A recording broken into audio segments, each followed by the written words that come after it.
There are 7 things you must keep private. Never share them with anyone. Not your best friend, not your girlfriend, not even your family. Stoicism teaches us to keep most things to ourselves, because the more you reveal, the easier you are to destroy. Niccolo Machiavelli warned us, "Everyone sees what you appear to be. Few experience what you really are." That's not a quote, that's a warning. Machiavelli didn't say this word for word, but he lived it. And in The Prince, he made one thing clear. If you want to stay in control, reveal nothing. The more you reveal, the easier you are to break. People smile in your face, but behind that smile, they're collecting information. And if you give them the wrong piece of information, especially the last one, they might use it against you later. So today, I'm giving you 7 things you should never reveal to anyone. They seem harmless, but they expose you. They make you easy to manipulate. So listen carefully. This could save your reputation, and maybe even your life. 1. Your next move. You tell people your goals, your strategies, your vision, thinking they'll support you. But in silence, they begin to chip away at it. They pretend they care. But what they're really doing is undermining your momentum. They question it. They doubt it. Not because they care, but because they fear what you'll become. Your plan isn't safe in other people's heads. It's safe when it's done. Here's the truth. People secretly don't want you to rise above them. Friends become critics when your ambition grows louder than theirs. And if your next move threatens their comfort, they'll sabotage you with a smile. They act supportive, but they're waiting. Let them wait forever. Power moves in silence. You don't need validation. You need results. If they see the move before it's made, they'll block it. If they see it after it's made, they'll fear it. And when you fail after hyping yourself up, now you've given them something even more powerful. Evidence to laugh at you. Don't give them that. Move in silence.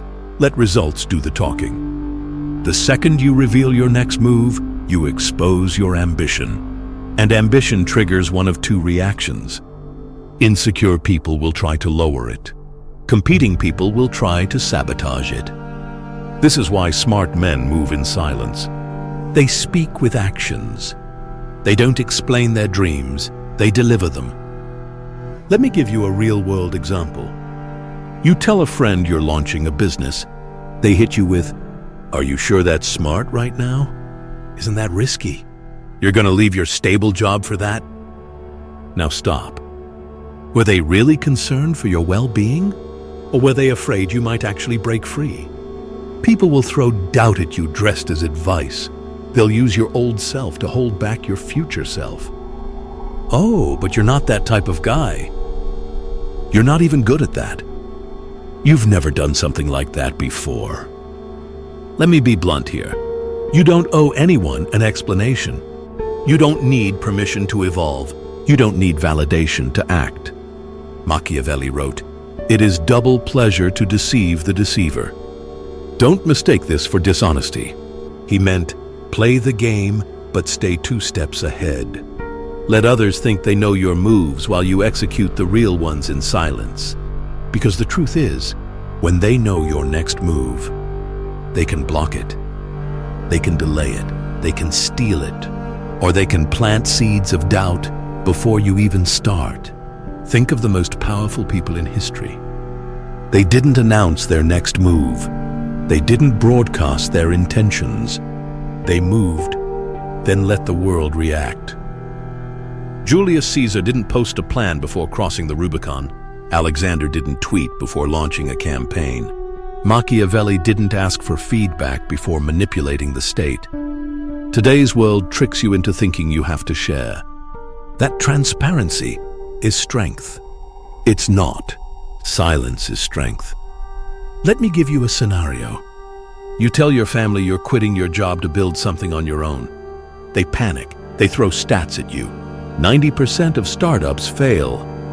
Don't risk stability. You have bills to pay. Suddenly, you feel small. You question yourself. You delay action.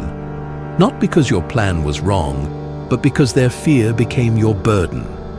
Now reverse the script. You quit silently. Build quietly. Then when it's done, they see the result. That's how you earn respect. You don't ask for it.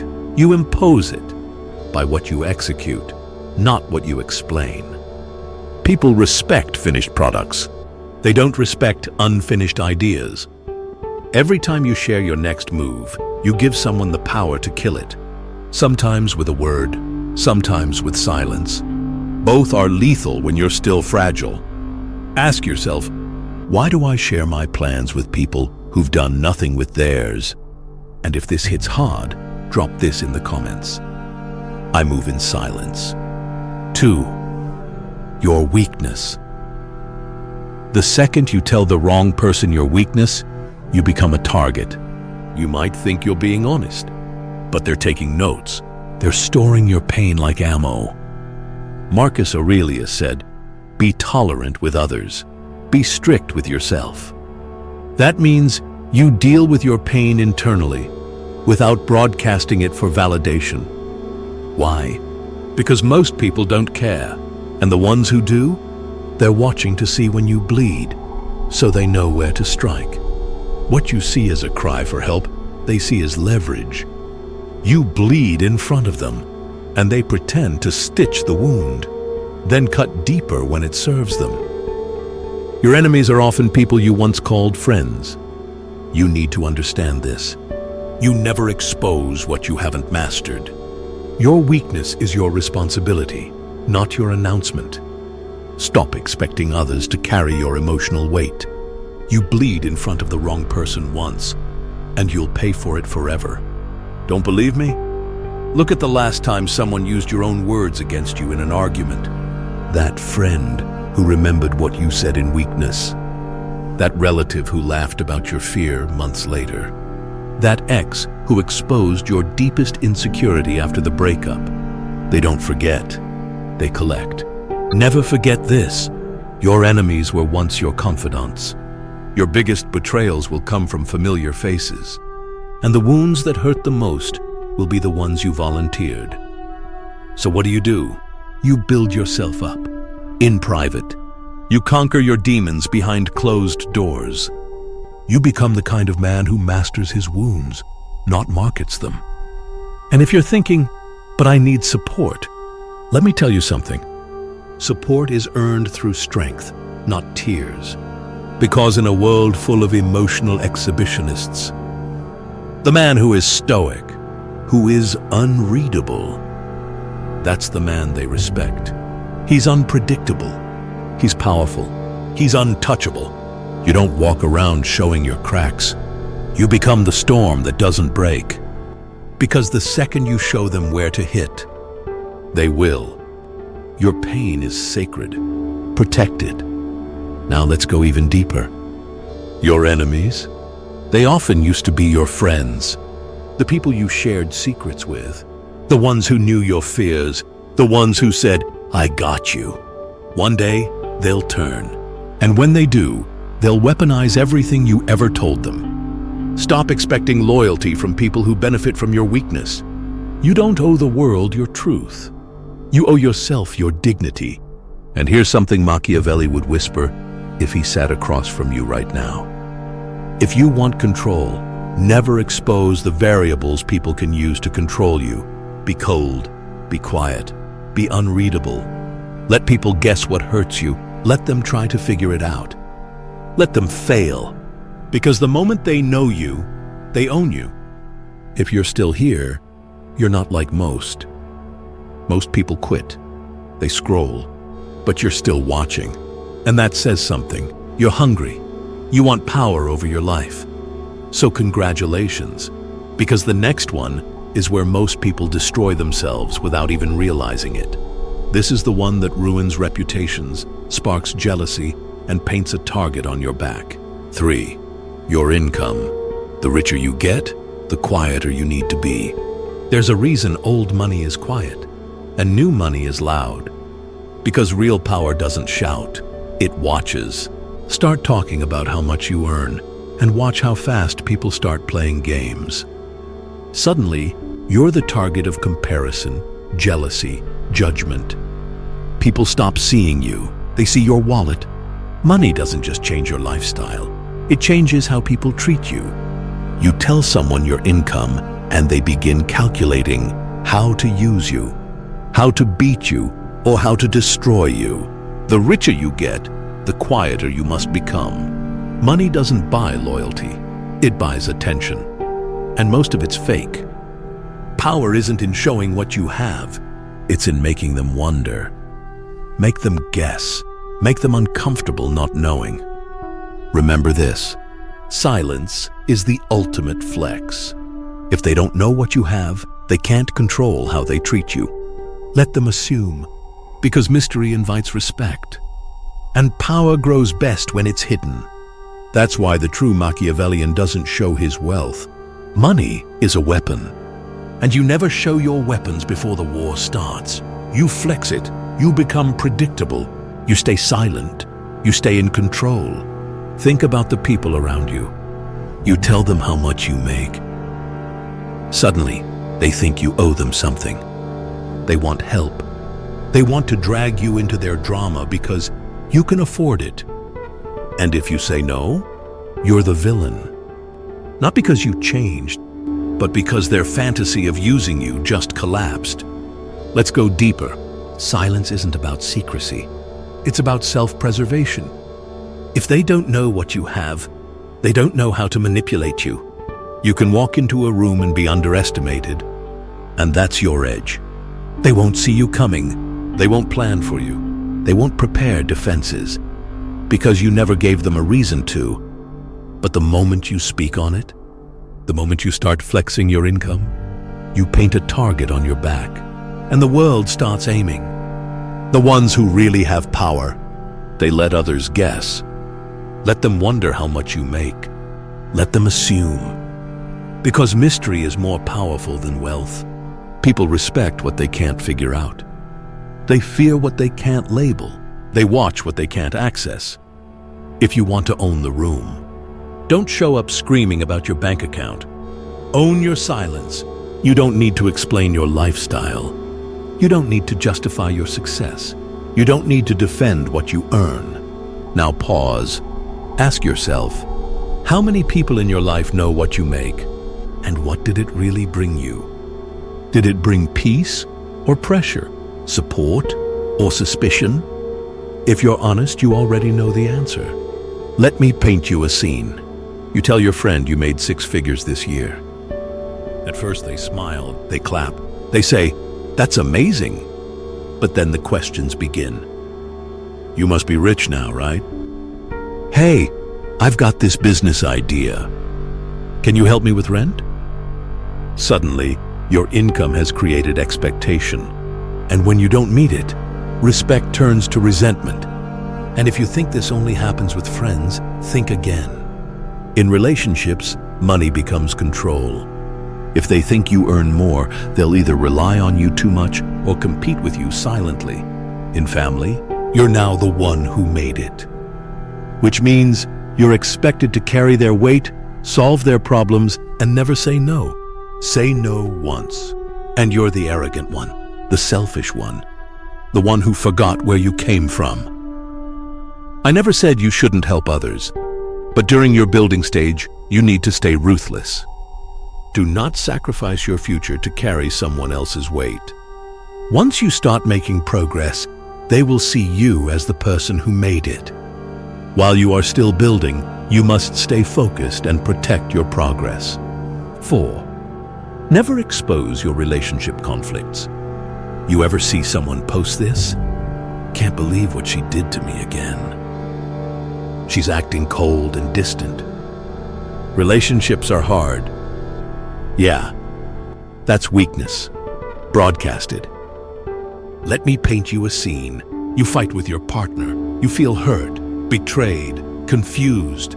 So you go tell your friend, your group chat. You spill the details, the words, the insults, the chaos.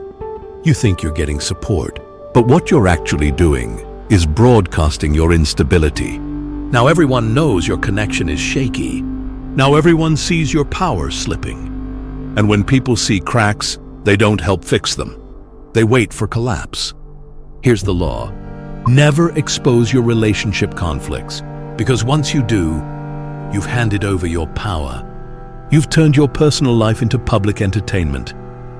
And the worst part? No one watching actually cares. And the world is full of people who smile while sharpening the knife. Your relationship is your battlefield. And nobody outside the battlefield deserves a map of your emotional vulnerabilities. Once your relationship problems go public, you stop being respected. You become a character, a meme, a tragic story in someone else's group chat. They see your emotional leash. They see you controlled by love, by chaos, by drama. And respect disappears. Because when you share your conflicts, you reveal your emotional dependence. That's not power. That's weakness in HD. What you say in pain becomes their entertainment, their leverage, their ammo. You tell them your girlfriend disrespected you? They laugh about it later. You say your girlfriend cheats and you stayed? They never look at you the same again. You're no longer the mysterious man in control. You're the soap opera, the fragile one, the one they expect to break again. Never let people turn your heartbreak into their small talk. And this isn't just about friends. In a professional setting, when co-workers or clients hear about your relationship issues, they start to question your discipline. Is he distracted? And here's the deeper truth. People only respect what you protect. If your relationship is sacred, keep it sacred. If it's hell, fix it or leave it. But don't parade the fire like a badge. Because once you start explaining it to outsiders, you give them control over how it defines you. Now, this doesn't mean suffer in silence.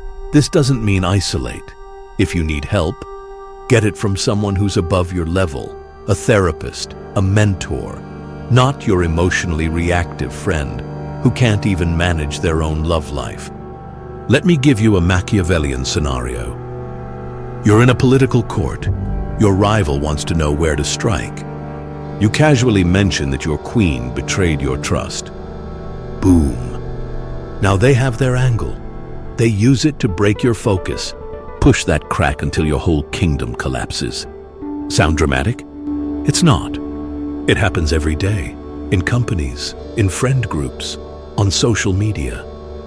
Your emotional chaos becomes the thing people use to define your strength. Not your wins, not your vision, your drama. You become the broken lover, the betrayed partner, the one who's going through something. They won't say it to your face, but they'll think it, and they'll treat you accordingly. Here's the rule. If it bleeds, don't post it. If it hurts, don't parade it. If it's sacred, protect it. Because what you expose emotionally will be used strategically. Let me say that again. What you expose emotionally will be used strategically. And most of the time, not by your enemies, but by your spectators. People love watching you break. Not because they hate you, but because it makes them feel better about themselves. Now flip the script. You keep your chaos private. You never talk about your conflicts. You show up stable, clear, controlled. What happens? People assume strength. They assume control. They see no cracks, so they respect you more. Even if your relationship is hell behind the scenes, your silence becomes your power. Control the narrative or be owned by it. 5. Never share your family problems. You think telling people about your family problems makes you honest? You think being open about your childhood trauma, your father's absence, will make them understand you? No, it makes them judge you. People don't care. They gossip. Say it again. People don't care. They consume your pain like entertainment. Because when you share your family problems, you think you're getting support. But what you're really giving them is a story. And people love a story. especially one that makes you look weak. Here's the law. Never reveal your family problems, ever. I don't care if it's your coworkers, your social media followers, even some so-called friends. Keep it locked, because most people don't care, and the ones who pretend to, they gossip. Here's the brutal truth. When you reveal the chaos inside your home, you strip yourself of dignity outside of it. People don't separate you from your family. They project the dysfunction onto you. They'll say things like, "No wonder he's like that." They'll act sympathetic, then screenshot your breakdown, then serve it as a joke at the next dinner party. Why? Because your pain feeds their ego. It gives them someone to feel superior to, someone to talk about when their lives are boring, someone to dissect when they need a distraction from their own mess.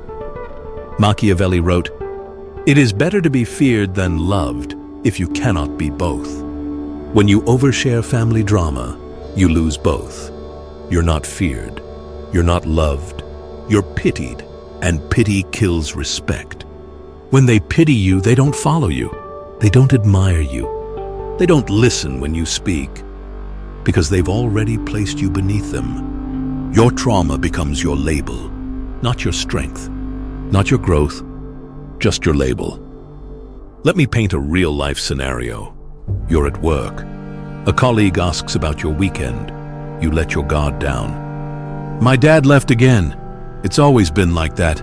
My mom cried all day. I'm exhausted." You think you're opening up, but all they hear is unstable, distracted, weak. They'll never say it to your face. But the next time there's a promotion, a high-stakes assignment, a leadership role, they'll pause. Because subconsciously, they don't trust your foundation. Your emotional scars are sacred. Not everyone deserves to see them. Stoics like Marcus Aurelius understood this. He wrote, "The things you think about determine the quality of your mind. Your soul takes on the color of your thoughts." If your mind is focused on reliving dysfunction, your energy carries dysfunction. And people feel it. So what should you do? Heal in silence. Build in silence. And when you rise, let them see strength, not the storm you came from. Your story is yours. It's not public property. It's not their entertainment. Think about your lowest moments with your family. Maybe your parents betrayed each other. Maybe you were raised in chaos. Maybe there's trauma, abuse, violence, addiction. Now picture telling that to someone who hasn't earned your trust. What do they really do with that info? They don't give you therapy. They give it legs. They repeat it. They share it as concern, but it's judgment wrapped in sympathy. When you succeed, they'll drag your family pain into it. They'll say you got lucky. They'll say you're unstable underneath. And when you fail, they'll say they saw it coming. You lose both ways, so protect your peace. Because once you put your family problems on display, you lose control of the narrative. And in this world, the narrative is power. The next time your name comes up, it's not your success they mention. It's your dysfunction. "Yeah, he's doing well, but you know his dad's a drunk, right? She's smart, but her family's a mess." They come from chaos. Don't trust it. Respect, gone. If this hits hard, drop this in the comments. My silence protects my story. Because from today, you don't bleed where vultures fly. You speak with results, and you never hand your scars to strangers. 6. Never share your long-term goals. I'm not talking about your next vacation. I'm talking about that empire you're trying to build. The business, the version of you no one's seen yet. That vision, keep it sacred, keep it private. You ever wonder why some people never get anywhere, even when they have big dreams? Because they talked too much. You have a vision, then you told someone, they clapped. You felt good, and that was the beginning of the end.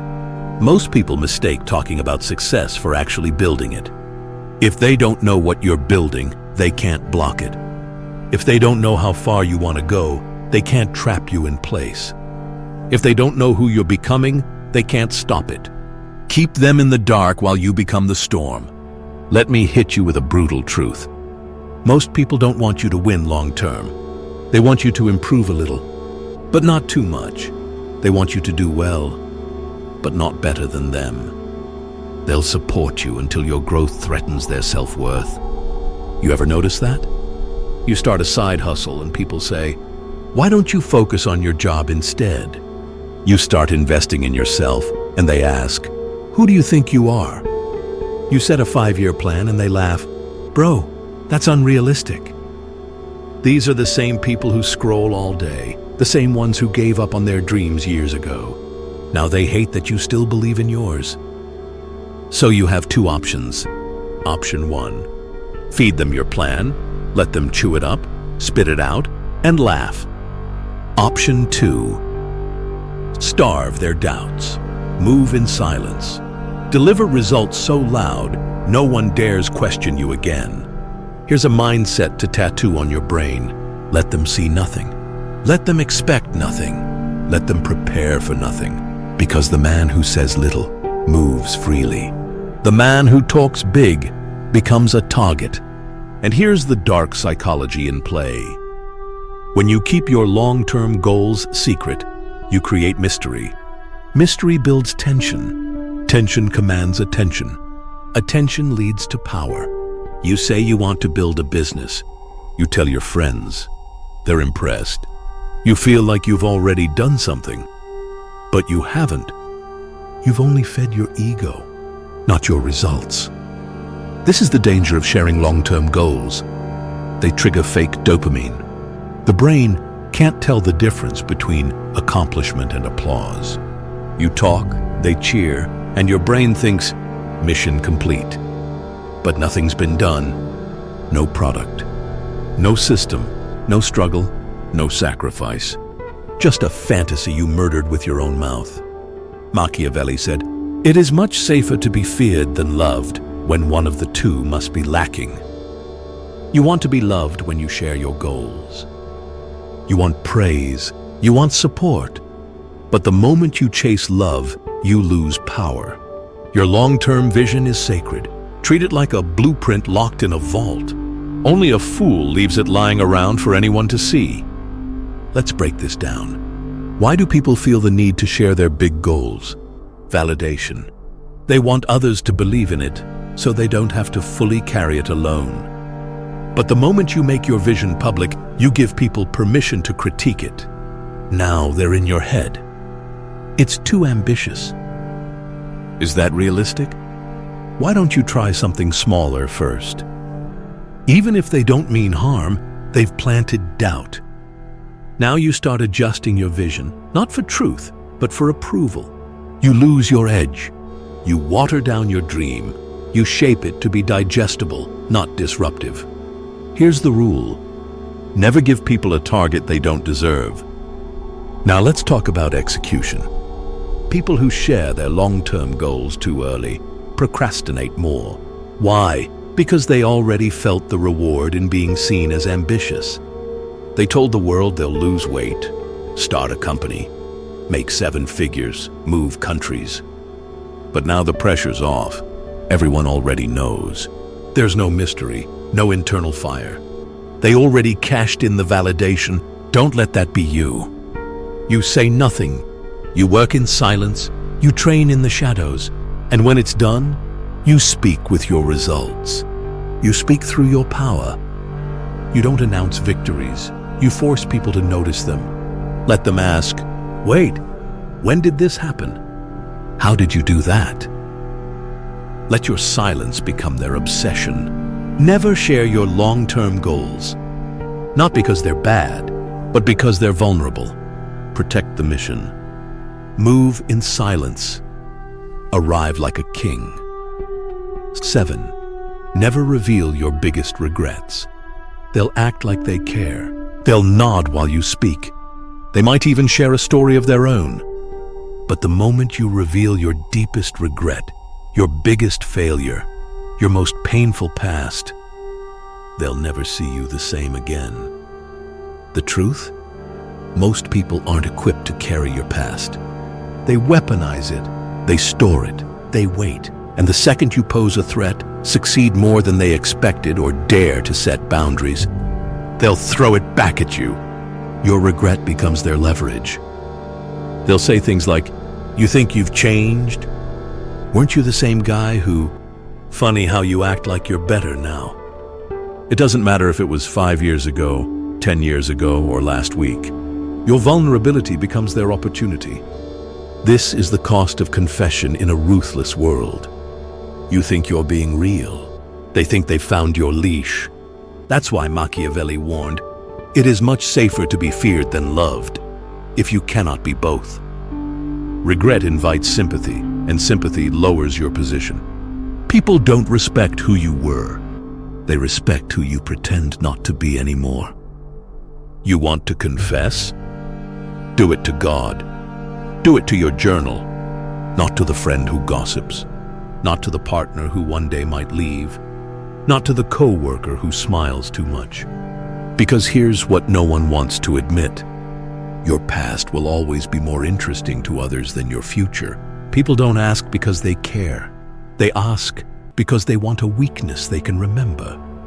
They want a reason to keep you below them. They want a story to tell that starts with, "You wouldn't believe what he used to do." Even if you've grown, even if you've changed, your regret stays frozen in their mind. Not as a phase, as proof. Proof that you can be broken. Proof that you were once small. Proof that under the surface, you're still that person. So what do? You lock it, bury it, use it as fuel, not as a story. Turn your biggest regret into silent discipline.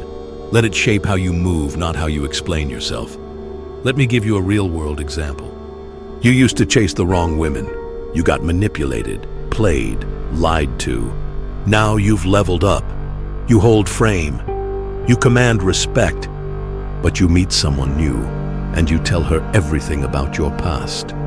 At first, she sympathizes, but weeks later, in the middle of an argument, she brings it up. "You were so weak back then. You'll always be insecure. I could ruin you too if I wanted." It stings, not because it's still true, but because you gave her the ammo. Machiavellian lesson: do not arm others with your own failures. It's a test most fail. The need to confess pain to people who haven't earned your trust. Why do you really share your regrets? Let's be honest. You want to feel lighter. You want to feel understood. You want someone to say, "I've been there too." But that craving, that hunger to unburden yourself, it makes you weak. Not because the regret is shameful, but because you needed someone to carry it with you. Strong men carry their past in silence. Seneca once said, "He who is brave is free." Freedom doesn't mean saying everything. It means you've mastered it so deeply you don't need to explain it to anyone. Let your future be so dominant it makes your past irrelevant. Don't deny your past. Just never share it where it can be stored, repeated, or judged. Because people never forget what you regret. And in the right moment, they will use it to shatter your progress. So from this day forward, repeat this to yourself. My regret is my discipline. Not a confession. Not a sob story. Not a talking point. If this hit hard, type it in the comments. I bury my regrets in silence. Let them wonder. Let them guess. Let them talk. But never again will you give them the weapon to use against you. Most people never become dangerous. Not because they lack power, but because they overshare. They overtrust. They move loud and early. They leak their goals, their fears, their fire, until nothing is left but noise. Now think, how many wins have you destroyed by talking too much? How many steps did you slow down explaining yourself to people who don't even know who they are? Now flip it. What happens if you stop broadcasting? You build in silence. You heal in silence. You strike when no one sees it coming. Because the world doesn't respect warnings. It respects surprise. It respects precision. It fears what it doesn't hear coming. If that's the energy you're stepping into, guard your silence like your life depends on it. Because it does. If this hit you hard, don't keep it to yourself. Send it to a friend, a brother, someone who needs to shut up and level up. You might save their future. Like the video, subscribe. This channel isn't for comfort, it's for clarity. And I'll see you in the next video.